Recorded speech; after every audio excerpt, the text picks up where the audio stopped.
നിങ്ങളുടെ ഇഷ്ട പരമ്പരകൾ എക്സ്ക്ലൂസീവായി സൺ നെക്സ്റ്റ് ആപ്പിലൂടെ തികച്ചും ഫ്രീ ആയി ഇപ്പോഴേ ആപ്പ് ഡൗൺലോഡ് ചെയ്യൂ.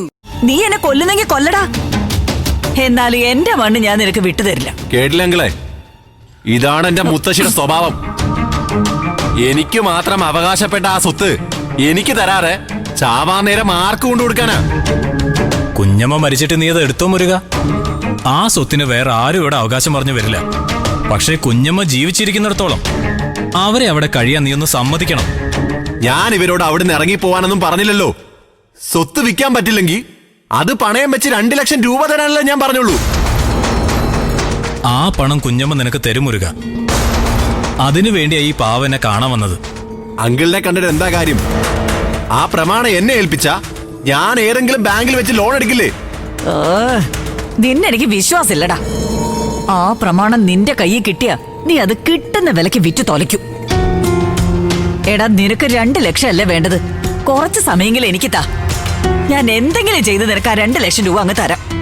അതെ മുരുക, കുഞ്ഞമ്മയെ ഞാനും പല വഴി നോക്കുന്നുണ്ട്. നീ ഒരു 2 മാസം സമയമെങ്കിലും കുഞ്ഞമ്മയ്ക്ക് കൊടുക്ക്. ഒന്നുമില്ലെങ്കിലും നിന്നെ പോറ്റി വളർത്തിയ നിന്റെ മുത്തശ്ശിയല്ലടാ അവര്. ആ സെന്റിമെന്റ്സും പറഞ്ഞ് ഈ മുരുകനെ വീഴ്ത്താൻ ആരും നോക്കണ്ട. ഇവരിവിടെ ഉണ്ടെന്ന് എനിക്ക് നേരത്തെ അറിയായിരുന്നു. അന്വേഷിച്ച് വരായിരുന്നതേ ആ സുശീല ആന്റി എനിക്കൊരു കൊട്ടേഷൻ പിടിച്ച് തന്നോണ്ടാ. കൊട്ടേഷനോ? ആ, കൊട്ടേഷൻ. എന്നിട്ട് അവസാന നിമിഷം അവരും തേച്ചു. ഒരു മാഷിന്റെ ബാഗ് തട്ടിപ്പറിച്ചു കൊടുത്താ 2 ലക്ഷം രൂപ തരാന്ന് വാക്ക് പറഞ്ഞതാ. പക്ഷെ പണി തീർത്ത് ബാഗ് ഏൽപ്പിച്ചപ്പോ അവരെ കാശില്ലെന്ന്. ഇവൻ എന്തൊക്കെയാടാ? നിങ്ങളുടെ കുടുംബക്കാര് മൊത്തം പറ്റിപ്പോരാണോന്ന് എനിക്ക് സംശയമുണ്ട്. നിങ്ങൾ അവരോടൊന്ന് പറഞ്ഞേക്ക്, ഈ മുരുകനെ തേച്ചാ പിന്നെ കളി മാറുമെന്ന്. എടാ, നിന്നെ അവള് തേച്ചിട്ടുണ്ടെങ്കിൽ നീ അവിടെ ചെന്ന് പറ. നീ ഞങ്ങളോട് ചോദിച്ചിട്ടല്ലല്ലോ അവളുടെ കൊട്ടേഷൻ ഏറ്റെടുത്തത്. നീയോ അവളെ ഒറ്റ നുകത്തി കെട്ടാൻ പറ്റിയനാ. ഞങ്ങളെയൊന്നും ആ കൂട്ടത്തിൽ കൂട്ടണ്ട. എടാ, പണി ചെയ്തിട്ടുണ്ടെങ്കിൽ പോയി കാശ് വാങ്ങ്. വാങ്ങിച്ചിരിക്കും. ഇവിടുത്തെ പെണ്ണിനെയാണല്ലോ അവിടുത്തെ 2ാമത്തെ മോൻ കെട്ടിയത്. അതുകൊണ്ട് കൂടിയാ ഇവിടെ വന്നൊരു സൂചന തന്നത്. ഇവിടെ സൂചന എന്നിട്ട് ഒരു കാര്യമില്ല മുരുക. സുശീലയുടെ കാര്യങ്ങൾ നീ മൂത്ത മകനായ ഇന്ദ്രനുമായിട്ട് സംസാരിക്കുന്നതാണ് നല്ലത്. പിന്നെ ഞാൻ പറഞ്ഞാണെന്ന് നീ പറയണ്ട. നീ ഇന്ദ്രനെ കണ്ട നിന്റെ പണത്തിന് ഉറപ്പായിട്ടും ഒരു തീരുമാനം ഉണ്ടാവും. ശരി, പറ്റിയാൽ ഇന്ന് തന്നെ ഞാൻ ഇന്ദ്രനെ കാണും. ഞാൻ ആ വഴിക്ക് അങ്ങ് പോകുന്നതായിരുന്നല്ലേ. മുരുകൻ ഇവിടൊക്കെ തന്നെ കാണും.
അച്ഛനിക്ക്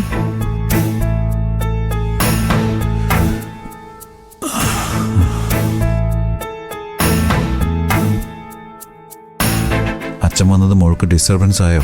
ഏയ് ഇല്ലച്ച, ഞാനിവിടെ ചുമ്മാ കിടക്കല്ലേ.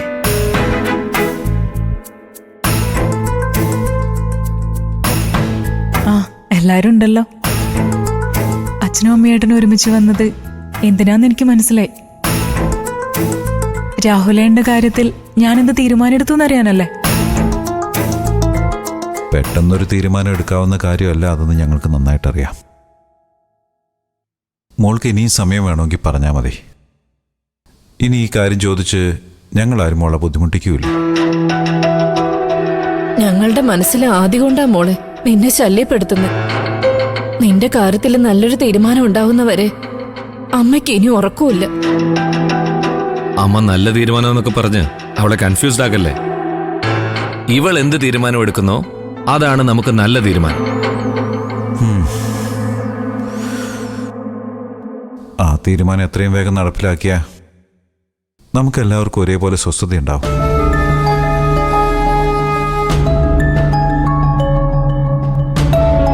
ഞാൻ അതേക്കുറിച്ച് ശരിക്കും ആലോചിച്ച പൂർണ്ണ മനസ്സോടെ അല്ലെങ്കിലും ഡോക്ടർ മൃദുല രാഹുലേട്ടനെ വിട്ടുപോകാൻ തയ്യാറാണെന്ന് ആദ്യം പറഞ്ഞപ്പോ കഴിഞ്ഞതൊക്കെ മറന്ന് രാഹുലേട്ടനുമായി പുതിയൊരു ജീവിതം ആരംഭിക്കാന്ന് തന്നെയാണ് ഞാനും ചിന്തിച്ചത്. പക്ഷേ ഇവിടെ വന്ന് പിന്നെ ആലോചിച്ചപ്പോ അത് ശരിയാവില്ല എന്ന് തോന്നി. മൃദുലയ്ക്ക് പണം നൽകി രാഹുലേട്ടനെ വിലയ്ക്ക് വാങ്ങിയൊരു ജീവിതം എനിക്ക് വേണ്ട. എന്നുവച്ചാ രാഹുലുമായിട്ടുള്ള ബന്ധം പിരിയാന്നാണോ നീ പറയുന്നേ?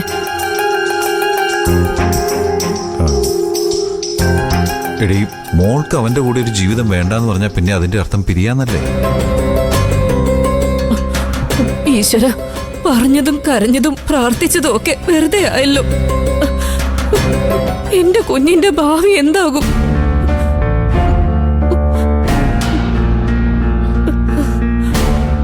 ഇവളുടെ ഭാവി ഇനിയാണമ്മേ നേർവഴിക്കാകാൻ പോകുന്നത്. അമ്മ കേട്ടിട്ടില്ലേ ഏച്ചു കെട്ടിയാ മുഴച്ചു നിൽക്കുമെന്ന്? ഇനി അങ്ങനെ വേണ്ട. ഇവളെടുത്ത തീരുമാനം അത് തന്നെയാണ് ശരി. അമ്മയ്ക്ക് ഞാനൊരു സെക്കൻഡ് മാരേജുകാരിയെ പോകുന്നതിന്റെ വിഷമായിട്ടാ. അത് ഏതമ്മമാർക്കും ഉണ്ടാവും. എടീ, നീ വിഷമിക്കാതിരിക്കേ. ഇതുകൊണ്ടൊന്നും എന്റെ മോൾക്ക് മറ്റൊരു നല്ല ജീവിതം കിട്ടാതിരിക്കുന്നില്ല. നീ ഒന്ന് സമാധാനപ്പെട്. അമ്മ സമാധാനമായിട്ടിരിക്കെ.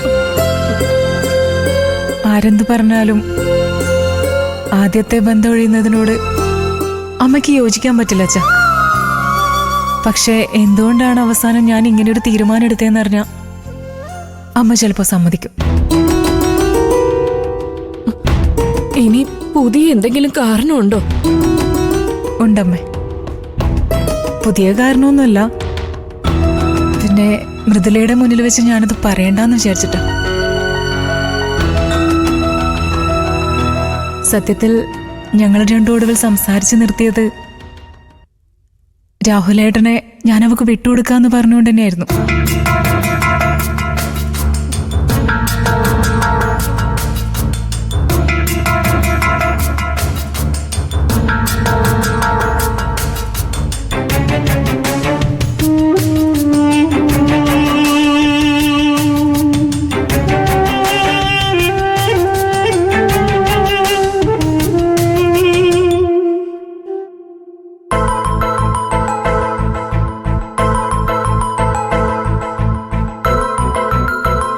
സത്യം ചെയ്തു തരാൻ ഡോക്ടർക്ക് കഴിയില്ല അല്ലേ?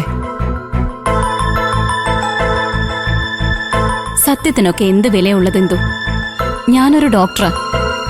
എന്നിട്ടും എനിക്ക് രാഹുലിന്റെ ജീവിതത്തിൽ നിന്ന് പുറത്തു പോവേണ്ടി വരുന്നത് ഞങ്ങളുടെ റിലേഷൻഷിപ്പിന് നിയമപരമായ സാധ്യതയില്ലാത്തോണ്ടാ. ഇന്ദുവും രാഹുലും തമ്മിലുള്ള ബന്ധത്തിന് തെളിവുകളുണ്ട്. നിങ്ങൾക്ക് നിങ്ങളുടെ ബന്ധുക്കളുടെ പിൻബലമുണ്ട്. അവിടേക്ക് വീണ്ടും ഞാൻ ബാധ്യതയായി വരില്ലെന്ന് സത്യം ചെയ്തു തരേണ്ട കാര്യമുണ്ടോ ഇന്ദു? ഉണ്ട്.